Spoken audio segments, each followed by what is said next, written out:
إن الحمد لله نحمده ونستعينه ونستغفره ونعوذ بالله من شرور أنفسنا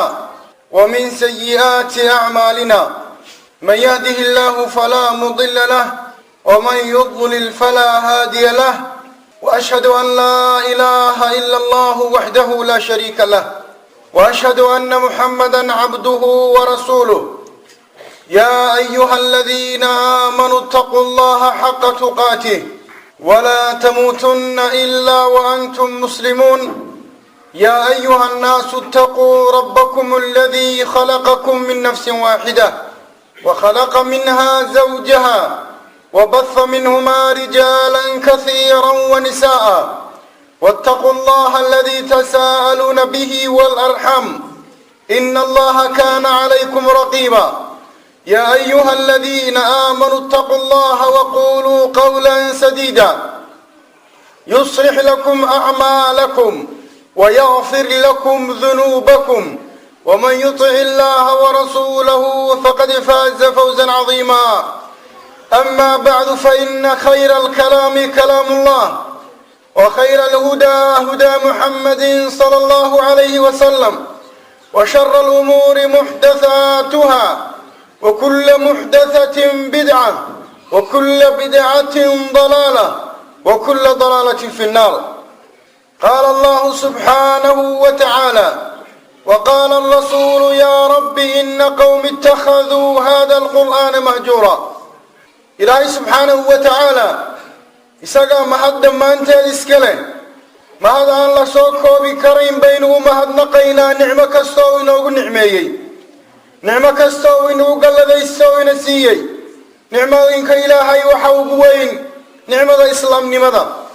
ilaahayna subxaanahu wa tacaalaa mahadnaqeeda aynu ugu mahadnaqayno oo keliya ma gudayna haddaynu wax kasta samayno. sidaa awgeed waxaa ka mida nicmada islaamka ee ilaahay subxaanahu wa tacaala inagu galladaystay mahadnaqa lagu mahadnaqayo, ilaalinta la ilaalinayo awaamirta ilaahay, iyo ka fogaanshaha laga fogaanayo nawaahida iyo waxyaabaha ilaahay inoo diidaya oo inaga reebayo. taa waxay noogu sugan nolol,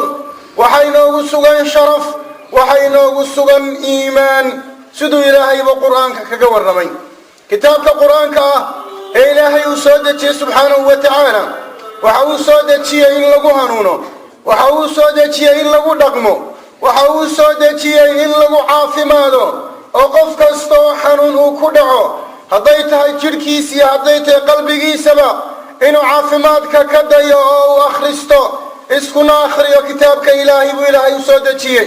in la isku xukumo oo lagu dhaqmo, nolosha oo dhan in lagu qurxiyo ayuu rabbi u soo dejiyey. waxaa ilaahay u soo dejiyey sharafteenna kor inaynu ugu qaadno. qof kastoo cilmi lihi, qof kastooo diinta garanaya,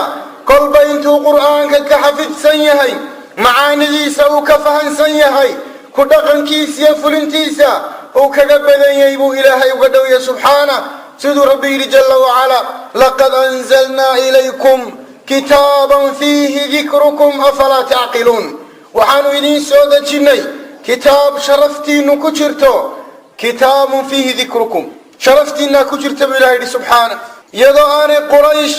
iyo nimankii carbeeda rasuulka laga soo saaray sala allahu caleyh wasalam sharaf aanay lahayn, iyadoo ummadaha ay addoomma u yihiin, iyadoo ummadaha ay u shaqeeyaan, ayaa ilaahay subxaanahu wa tacaala nebi moxamed uu dhexdooda ka soo saaray. markaasaa kitaabka qur-aankaa buu soo dhiibay. kitaabkii bay qaateen, sharaf baanay ku heleen. siduu cumar ibnu khadaabba uu yidhi radia allahu canhu: waxaanu nahay dad ilaahay kitaabka kor ugu qaaday, mar kasta oo kitaabka aanu ka tagnana ilaahay wuuna dulaynayaa buu yidhi radia allahu canhu. maanta insha allahu tacaala khudbaddeennu waxay ku saabsanaan doontaa kitaabka ilaahay subxaanahu wa tacaala, hijrada laga hijroodo, xukunka ay leedahay, asbaabta iyo axkaamta ay qaadanayso ayaynu insha allahu tacaala wax ka tilmaami doonaa. hajrulqur'aan, qur'aankoo laga hijroodo oo laga tago, macnaheedu wuxuu noqonayaa in qofka muslimka ahi uu akhrisan waayo, u fiirsan waayo, wax kastoo qur'aanku xalaal uu ka dhigay iyo shay kastoo xaaraam uu ka dhigay uu ka fogaado inuu dabaqo. waxaa laga qaadanayaa oo kale qofka مسلم كاسكد وين وايا مركو حانون صلى كتاب كآخر سوايا أما اسكو أخري وايا عافمات كدي وايا هدو يا عافمات كاسمت شركي سوباهي يا هدو يا عافمات كاسمت وقلبي سوباهي وحكلو سوق بدا قليا قف كستو مسلمين وحكم دون وايو إنو اسكو حكمي وايو dadkana uu ku xukumi waayo iyaduna hajriga iyo ka tegida quraanka laga tegay waa soo gudagelaysa waxa jira kamida nooc kale oo ah in la rumayn waayo akhrintiisa la diido la karaahiyaysto maqalkiisa laga yalaalugoodo ama maqalkiisa qofku uu diido inuu dhageysto siday kufaartii quraysh ahaayeen taasina waa gaalnimo sidoo ilaahay bari subhanahu wa ta'ala وقال الذين كفروا لا تسمعوا لهذا القرآن والغوا فيه لعلكم تغلبون كوي قالوا وحي لهذين قرآن كان هذا يسننا هدي آدم قشان كقيلية أو وحان قرآن أهين كترابا لعلكم تغلبون إن محمد كاد كاتان والله يا باي هجري القرآن كان لقى يجرون أيو حكم كيس وحو يهي mid u kala qaybsamaya laba nooc imma inuu yahay muharram shay aan banaanayn wa imma inuu yahay kufri akbar oo gaalnimo ah haddii quraanka looga hijroodo iyadoo la karaahiyeysanayo in la maqlo iyo in la dhageysto in la rumeeyo iyo in la isku xukumo iyo in nolosha lagu dabaqo karaahiyeysasho la karaahiyeysanayo haddii qofka qalbigiisa ay dhacdo timaado gaalnimo weyn weeye iyadu أما هدو قفو قرآن كهجرودو هدي آخرين تيسا تاي تطبيقتان كيسا هدي تاي إيا هدي تاي كتدبر كيسا إشاقو إشاقينو كو خلدين هاي تاسيادو وامد آنو بناني وامد سيجنيسا قرآن كمعان كيسي حلاوديسي وامد سيجنيسا فضائشي قرآن كاللقو تلمامي رسولك عليه الصلاة والسلام من قرأ حرفا من كتاب الله فله به حسنة لا أقول ألف لام ميم حرف ولكن ألف حرف ولام حرف وميم حرف من حديث عبد الله بن مسعود ورسولك عليه الصلاة والسلام قفك كتابك إلى حرف كم آخرية حسن وكهليا حسنة نوالا طوال ألف لام ميم هو لنسكو حرف ما هو رسولك عليه الصلاة والسلام ألف هو حرف لام هو حرف ميم هو حرف وحكى رسولك صلى الله عليه وسلم مال المال ما كمل وكصابحي أصحابتي فقراءها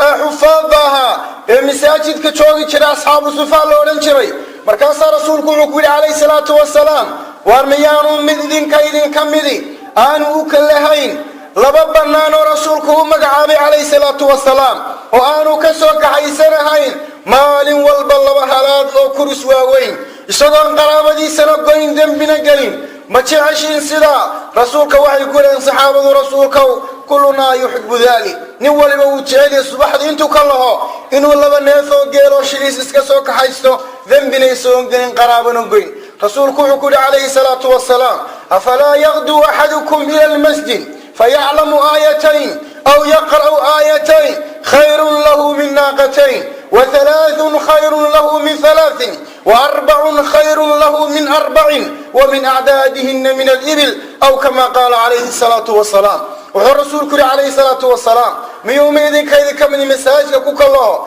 وصابرت لبا آيدون أما صاخري لبا آيدون أو خير بدن لبا ناف أو جيل أو شلس صدح آيدون صدح جيل أو خير بدن أفر آيدون أفر جيل أو خير بدن هي انت آيدون وأخريو oo tiradoodu ka khayr badan tahay aayad waliba intaas oo geel ah boqol aayadood boqol geel ka fadli badan waxa kale rasuulku kaleey salaatu wasalaam uu yiri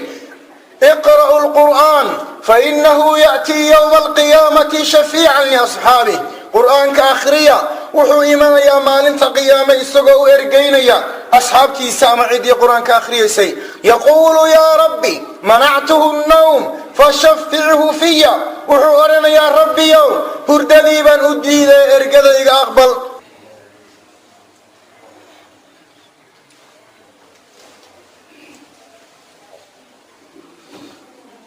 الحمد لله له الحمد الحسن والثناء الجميل والصلاة والسلام على من لا نبي بعده وعلى آله وصحبه ومن اهتدى بهديه إلى يوم الدين. أما بعد وحساقيا إلهي سبحانه وتعالى فضائشه قرآنك كدور في قوله سبحانه كتاب أنزلناه إليك مبارك ليدبروا آياته وليتذكر أولو الألباب. إلهي وحول كتابك قرآنك وكتاب أن سودتشني ونسودتشني إني أفير سدان آيات كيسا هي إني وحقوقاتان وكوان توبان انت عقل قليه. كتابك قرآنك وكتاب قف عقل له وفكر يلو سودتشي إنه وحقوقاته. أما عدان عقل لهين إلهي وكدورمي أنهم كالأنعام بل هم أضل إني حولهم كليين مكليتان. كتابك قرآنك كوالا ما هذا ليو كما رقميان مدحنا قادميان إلا عذابك يا أركان فلا حول ولا قوة إلا بالله. وحسبب إن كتابك قرآنك لقيه جرودو هدايت إلا آخرستو إمن سقف با آخرستو مساجك وإما كتاب قرآن آخرستو إمن ساقريو هذا كو آخرستا إمن سا كتابك قرآنك فلسا وحاو فريو أما وحو كريبا يوم كريبتوناتا إمن سا قرآنك اسكو دويسا ومرك حنون وكدعو دختر يفرمسي تونا أنو عررين حق إلهي يعرر سبحانه سدو رسولك باها صلى الله عليه وسلم من اسكو دويا رسولك صلى الله عليه وسلم سورة قف كستا حفظ سنيهي أي اسكو دوين جري سيدا قل أعوذ برب الناس يقول أعوذ برب الفلق رسولك والا صحري لبيذ الأعصم من لولن جري با صحري وحلق السودة جيي المعوذتين لبدا سانو اسكو دوي رسولك عليه الصلاة والسلام laga yaabo qof haduu xanuun yar dareemo in kamida ummadu inay u yaacaan islaamiyadiiba faqiirada islaamiyadiiba baqtiyayso buul ku jirto xaabashidanaysa oo waxba aan arkahayn waxbana aan haysanin maradeedii iska mayli kari weyday kabaheediina tolan kari weyday oo yiraahdaan bal waxa ay hayay eeg iyaduna intay qiiq u burburiso oo foox dabka ugu rido ku tira waxaasa ku haya ama intay beedu eegto ama quraaradu eegto tiraahdo waxaasa ku haya haday garan karto wax qof ku dhacay ama qofka wax haya maday dhibaatooteene iyada wax qabsan lahayd kiisaba daryeelatu kala ku dara sida awgeed ilaahay kitaabkiisa imisa u laabata marka ay shay isku qabtaan ilaahay baa subhanahu wa ta'ala fa in tanaza'tum fi shay farudduhu ila Allah war rasul in kuntum tu'minuna billahi wal yawmil akhir ذلك خير وأحسن تأويلا هذا الشيء كمرانتان اسكو قبطان هذا وحسكين دحقلان إلهي رسولك يسوي لي كتابك السنة وهداد إلهي مال انت قيام الرميسنتهين تاسايدين خير بدن عربتين نوفي عن إمسا قرآنك كريمك كو قوش أو مركي هذليان يقو آخر سنة يلاركا إمسا خاتمة دول الله ختمة يقو قرآن آخر سنة يا آد بويريهين إمسا ورد له أو قرآن آخرستا مالين كستا ولو آيات قرآن آخرستا مالين كستا وابريو إمسا قرآن كريم كآخرستا ولو آيات قرآن آخرستا تاسو حي كتوسيسا مسلمين تو كتاب كي قرآن كا إني كفوقادين إلا أي سميستان ما هو أي كمتاي مدمدو بدن الله كو يقان بمعنى قرن ما يعنقو مدمدو قيساس موياني وراقوه كو قريني وهي خطك لغو قرا غالبا ومدو إلهي من سودتين لنا مدمدو بدن الله كو يقان بل إلهي وحو سودتين إلا برتو إن لغو شرفيستو شرف لغو يشو إن عزة لغو يشو يكرامو أي إلهي سودتين سبحانه مركدتك مسلمين تو آيين قال كتاب كود قرآن كون نقضى أو وينيا أو برتو حفظة أو كو عمل فرافوليا كردن بي وحي نقدين dad ummadaha dhan ka baqdaan saytarayo u taliya markay ka fogaadeenna ilaahay subhanahu wa ta'ala dulligaynu aragnay buu saaray haddaan akhrisato qur'aan kariim ah qalbigaagu waa degaya waad xasilaysaa xasilooni baa qalbigaagu helaya jirkaagu xasilooni buu helaya noloshaada oo dhan way degaysaa imisa ku badashay heeso imisa ku badashay muusig imisa ku badashay musalsalno habeen kasta ay daawadaan saacadaha qaarkood dumar iyo rag iyo caruurba la dul fadhiisto oo laga yaabo in lagu la musalsal hebel markuu soo dhaco guriga hadii la garaacayo albaabka qof ma furo laga yaabo salaad hadii lagu jiro ama hadii quraan la akhrisanayo ama wax kale cibaadada lagu jirana in la maqlaa laga yaabo garaaca albaabka la garaacayo bal laga yaabo qofka inuu cibaadada hore soo khatimo inaanu macaan dareemin xasilooni inaanu dareemin ama xilliga musalsaladu ay socdaan ee la daawanayo waxaad maqlaysaa dadka qaarkooda kule albaabka gurigayga laygama furo ilaa musalsalkaas uu ka baxo ama la yaraha kiyo oo xayeysiis la dhexgeliyo TV-ga albaabka gurigayga laygama furo falaa xawla walaa quwwata illa billah maxaa sababay ee keenay taasi dhacdo kow in badan oo muslimiinta ka mid jahli bay kaga sugan yihiin kitaabkii quraanka waxay keensatay inay kitaabkii dabadeeto guryaha dhigtaan ama ku qurxiyaan gidaarada sursuraan sida daahiyada oo kale ama khatiifadaha oo kale inaanu ogtooda qiimo weyn ka yeelan waayo waxay carabtu ku mahmaahaan al-insaanu cadow lima jahilu insaanku ama dadku cadow waxay u yihiin waxaanay garanayn masjidan ayaa waxaad arkaysaa kutub quraan oo jeexjeexan ayaa laga qaadayaa lama gubaya lamana aasaya waxaa lagu soo darayaa dooxa ama gudaafadaha lagu soo daadinaya malaha maydin arag way ku cusubtay maqalkeedu inta kutubtii jeexjeexnaa la soo guro kaariyoon lagu guro in gudaafada lagu soo daro hargeysay ka dhacday sidaa awgeed waxaa dhacday jahligii markuu batay kitaabka laga jaahilka ahaa cid kor u qaada la waayey ama ay yaraadeen kadibna dulligu saasu muslimiinta u fuulay waa sababta koowaad asbaabta ka mid ah aljahlu bi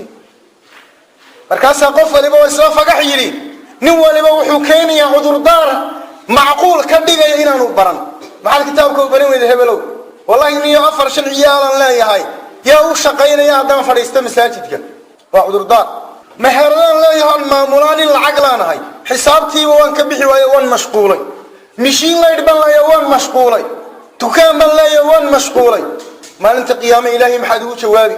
ilaahay su'aal buu ku weydiinayaa weliba su'aashaasi lagugu quusgooyo rususha laga hor weydiinayaa ilaahay wuxuu subhanahu wa ta'ala maalinta qiyaame waxa loo dhawaaqayaa rusushii oo dhan fayaqulu maada ujibtum ilaahay wuxuu ku ornay subhanahu yawma yajma'u Allahu ar-rusula fayaqulu maada ujibtum maalinta qiyaame intuu rusushii soo ururiyo ayuu ilaahay ku oranayaa maxaa la idinku jawaabay rusulay maxaa la idinku yiri ma la idin aqbalay mise waa la idin diiday rusushu maxay ku jawaabayaan la ilma lana ma ogin bas jawaabtaas ay bixinayaan umadii la idin soo diray rusulay ma idin aqbaleen la ilma lana ma garanayno ilaahay inayna aqbaleen iyo in kale anagu gaarsiinay iyagu wixii saarnaa way ka baxeen inma alayka albalagh wa alayna alhisab umadii baa soo haray waa 70 ummadood bi ilaahay abuur 69 ummadood ay naga horeeyay ummadda nabi maxamed 70ka ilaahay wuxuu subhanahu wa ta'ala wa yawma yunadihim fayaqulu madha ajabtum almursalin kadib ummadii oo dhan baa loo dhawaaqaya waxa lagu oranayaa maxaad rusushii ugu jawaabteen ayaa lagu oranayaa waliba ummad loo jawaabi maayo naf baa loo jawaabaya maxaad ugu jawaabtay rasuulkii diintu rasuulku kuula yimid maxaad ka baratay bal rasuulkeenu wuxuu yiri sallallahu alayhi wasallam wala tazulu qadama 'abdin yawm al-qiyamah hatta yus'al 'an arba'in qof ilaahay kama dhaqaaqayo hadduu ka dhaqaaqana ama janna uu tagi ama naar meel kale ma tagayo ilaa afar su'aalood ka jawaabo kow عن عمره فيما أفناه وعن شبابه فيما أبلاه وعن علمه ماذا عمل به وعن ماله من أين اكتسبه وفيما أنفقه لما السؤال الوقت كيف يكون حريرا لما السؤال عمري قاقم حاكم بابي سوي دقائق دي هي ساعة له مالمه يتضباط دي يبليه يسند ناف مركز سيجي دانا وحلو قولي محادو سيجي دانا القبانيسي مركز ناف تسوجي دانا محادو سوجي دانا القبانيسي القرانية إلهي باري سبحانه فلا تعجل عليهم إنما نعد لهم عدا وعلى دك سنين عذابنا نقص كي تيدا يا بنو ترنا ويلهي نقص كا لغو ترنا نقص كا مركز سيجي دانا ولا قرية مركز سوجي دانا ولا قرية عند قرية سوايا وملائك عندك ودين سنة وإلهي ما أنت هتوقف في هذا ما حد بحاول سمي ويدي معاك هاك قريبا تقول جواب الساعة إلهي لا يكونوا ما جواب كرتين نقص كا ما حد سيجي دانا مركو كويلا هذا هذا جواب ويلو حسرة يمروا كود ميسا ناربا كود ميسا هذا جواب سيدي يرسو سؤال مركزي لبان وعيتاي وعن علمه ماذا عمل به صدحات وعن علمه ماذا عمل به علمه محوك عمل فلان بل كورنك إلهي ليس هو رستاغا وحن قرني فاتحة إيو إيا أفرشان سورة إلهي هاي محادكو مشغول سنة مقاحيا وانكو قيلي تشري وان عملي تشري musalsaladana waan daawan jiray waqtigayga dhanna waxaan ku qaadan jiray digrigaaga waxaan ahayn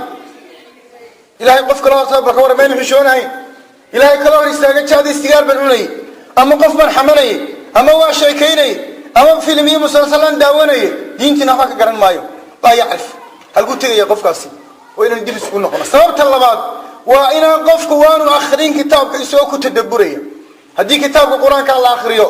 oo cilmi loo leeyahay waxa loo baahan yahay tadabbur in loo fiirsado aayadaha quraanka in lagu fakaro waxay ku farayaan inaad fuliso waxa ka reebeen ka reebtoonaato waxa kale kamida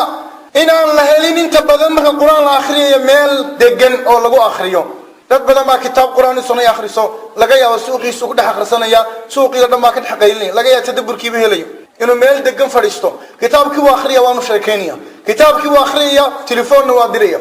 in meel degan qofku uu fadhiisto oo xasiloon oo kitaabka uu ku helo suuq tadabbur oo u fiirsado oo u raadeeyo taasina waxay ka mid tahay waxyaabaha tadabburka iyo quraankiina laga jiroon kaysanaya isku soo wada duubo kitaabka quraanka ilaahay wuxuu soo dejiyay si loo akhriyo ilaahay subhanahu wa ta'ala wuxuu ri Allahu nazzala ahsana alhadith kitaban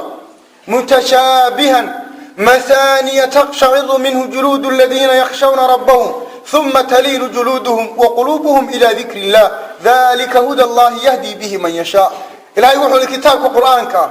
وكتاب إلهي حق سكي سودقي مركا الآخرية واحد شريعانا يتشرك ذاتك إلهي كبقانيا كدب تشركو هذا يقلب يدو وحي كدقيا ذكر إلهي ألا بذكر الله تطمئن القلوب إلهي وحو كنت المامي كتاب كعيدة آخر سنة إيسا uu raadaynayo kitaabka quraanka markay akhriyaan jiilcoonaya naftooda wax ka bedelaya inay qaranaysan dalika huda allah yahdi bihi man yasha kadib ilaahay wuxuu ka waramay cidu ilaahay lumay cid haluna saynaan jirin war kitaabka quraanka aynu u laabano akhrintiisa aynu u laabano inaynu ku tadabburno oo barano macnihiisa aynu u laabano inaynu ubadkeena aynu barno oo aynu ogaano mustaqbalkooda kaliya inuu ku xuniyo kitaabka ilaahay intay ka haystaan